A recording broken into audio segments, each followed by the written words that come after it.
Hey everyone, it's Brian with GreyWolf Towers again. So today's video is going to be on the ROG Strix B650E-F gaming Wi-Fi motherboard. This is a DDR5 only motherboard because AMD Ryzen 7000 series and newer only take DDR5. So this motherboard is a very beefy board. Let's put it that way. Just feeling the heft of it is pretty good. But let's go over some of the key features. So it does have 12 plus 2 power stages, so decent VRMs. I have seen some with over 14, 16, 18, things like that. It does have a PCIe Q release or quick release, and it has PCIe 5.0 M.2s and a PCIe 5.0 X16 slot, and then I believe that the backplate is integrated into it, so it'll have fewer parts to worry about. It is a Wi-Fi motherboard, so it has built-in Wi-Fi, and yeah.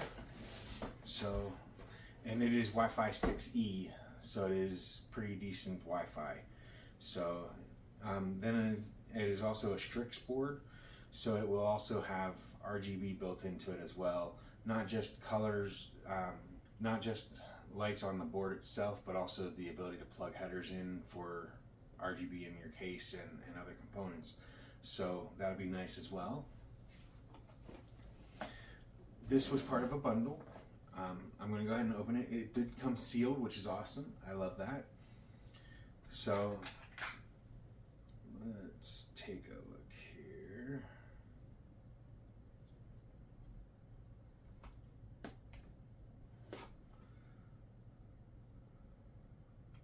Now, the bundle that it was a part of was the CPU and motherboard from Micro Center.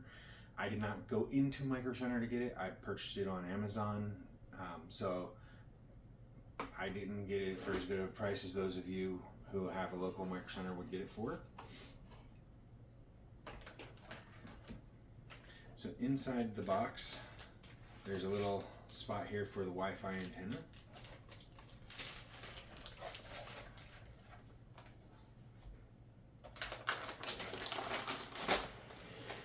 The motherboard in its wrap here.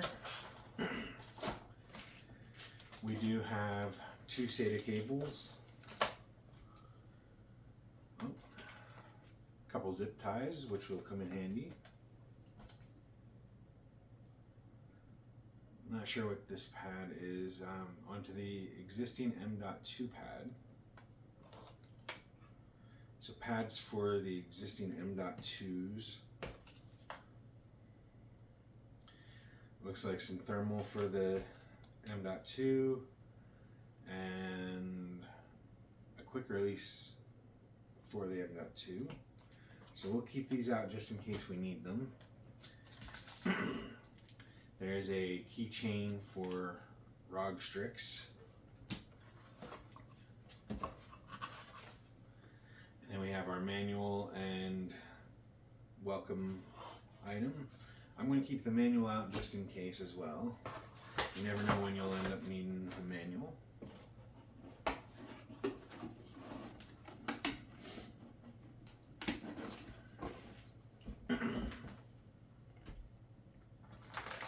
So let's take a look at the board itself.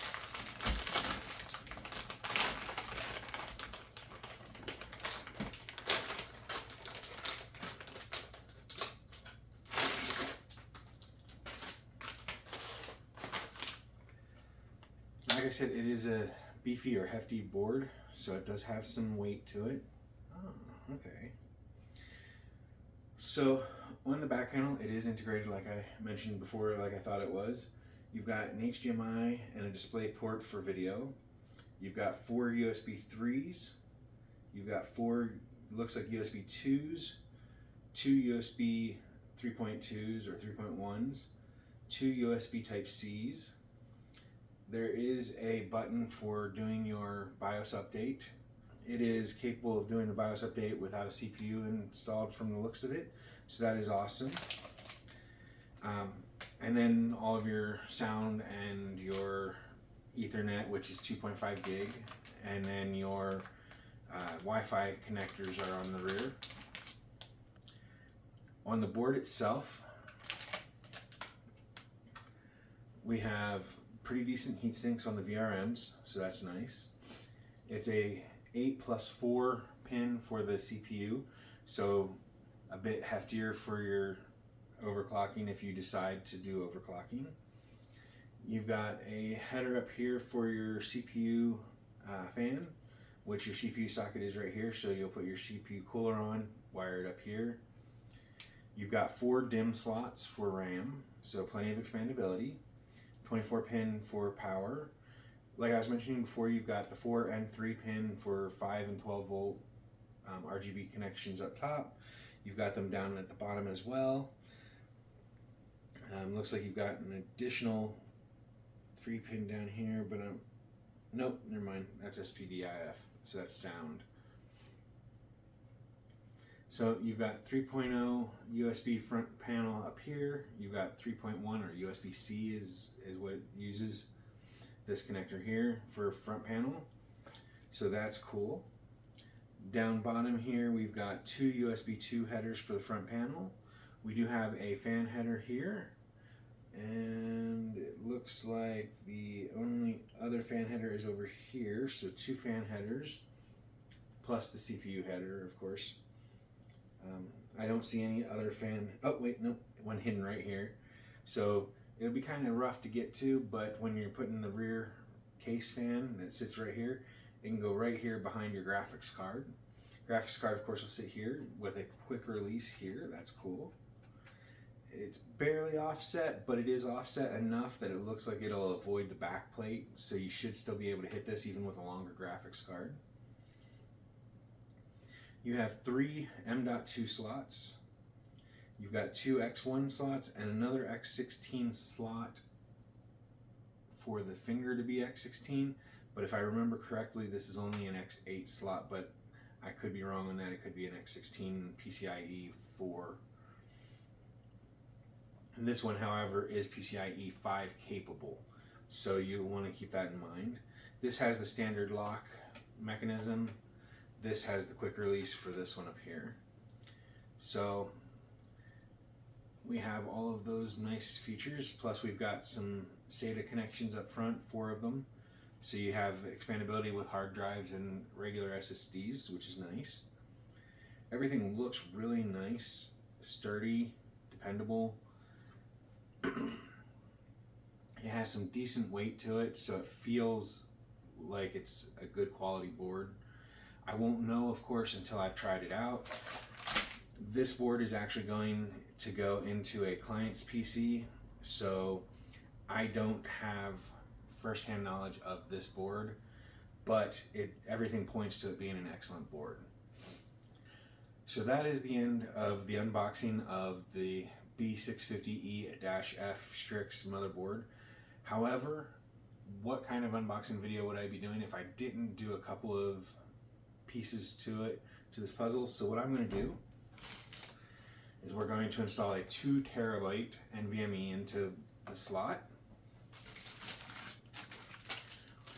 We're going to install a 32 gigabyte DDR5 kit of RAM, and we are going to install a Ryzen 9 7900X. Now this is the 7900X, not X3D model, and so it is a little bit lower tiered than the 7900X 3D, but it is still a very powerful CPU, and I'm looking forward to installing it. Now the cool thing about this motherboard is that they have gone away from the PGA socket and gone to the LGA socket.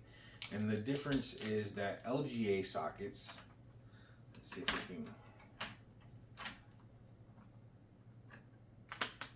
we can get a picture here. LGA sockets have the pins on the motherboard instead of the CPU. So the CPU no longer has pins to it, just pin pads. Now the good part about that is that the CPU is less fragile. The bad parts are that the CPU socket is more fragile and the CPU has to remain clean. Any kind of damage to the pads will be the same as damaging the pins. You'll lose functionality. unless it's one of those rare pins that doesn't mean anything or is a redundant pin. Let's go ahead and we'll start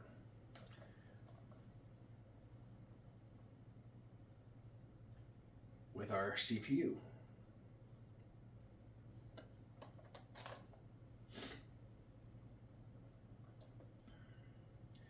Now, I have never installed a 7000 series AMD CPU, so this is just as new to me as it is probably to you.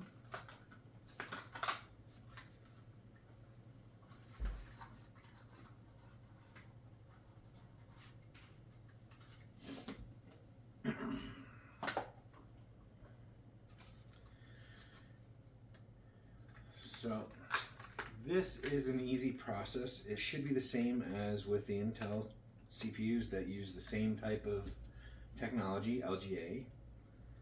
And so you just match up the notches. The arrow on this one is on the top where the writing is looking correct. It goes to the top right corner of the CPU socket, just like so.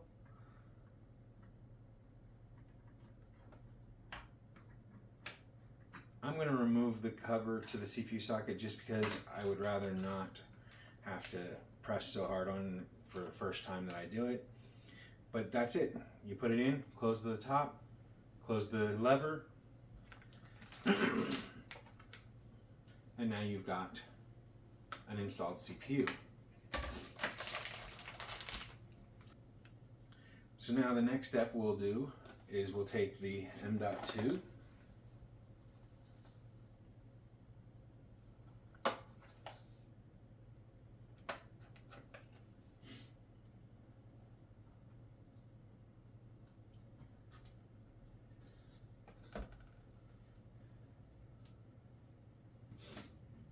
we are going to need a screwdriver for this, even though it's supposed to have the quick release on those. So I do not see a generation on the box or on here. So I'm going to assume that this is a Gen 3 drive. However, it could potentially be a Gen 4. When I edit the video, I will try to remember to put whether it's Gen 3 or 4 down below here. And then I will also try to put that in the description when I put that out there for the link for the Amazon affiliate link. And just remember, Amazon affiliate links are not going to cost you any extra, but they do give a little bit extra to us for purchases made using them. So in an M.2 drive, about the size of a stick of gum, goes in at about a 45-degree angle, and then goes down. And then these motherboards now have just little pieces that you slide around and it goes over it. And that's it. And so now we have a NVMe drive installed. For this, because it has the heat sink, we do want to peel the little strip here. So we've got that going.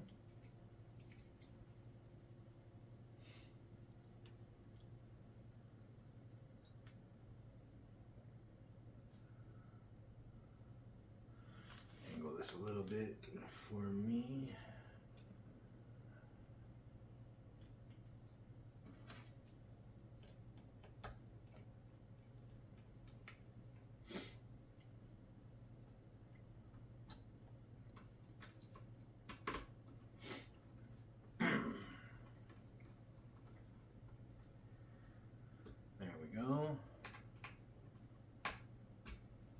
And that should help with the drive's temperatures.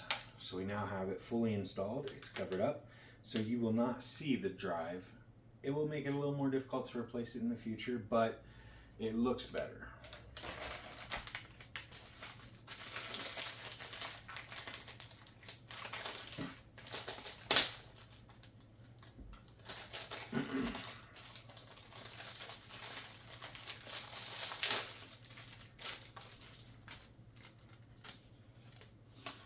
And then we have our DDR5 kit.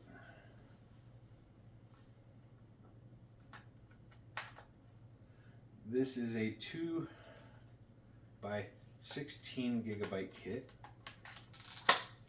So plenty of RAM for today's gaming, which is what this computer is going to be for.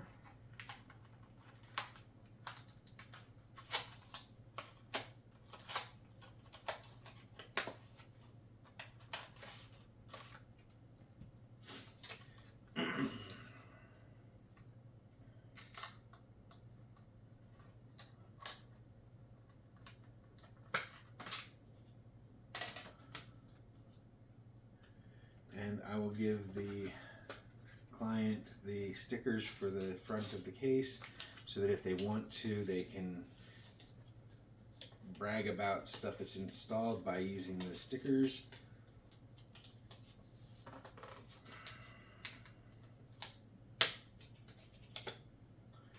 We have our 2 sticks.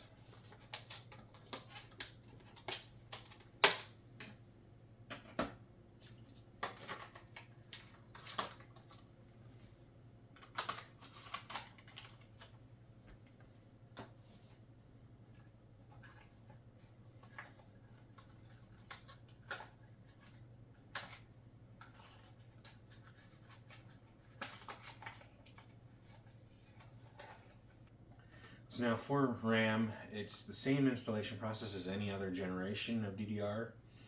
You've got DDR2, DDR3, and DDR4 and DDR5 all use the same style of connection. And all you do is you just click the tabs on the outside. Now on this motherboard, only the ones on the outer edge on the top flip. The other ones are solid. They stay steady and they don't change. You just put this into the little groove, making sure that you have it facing the right direction.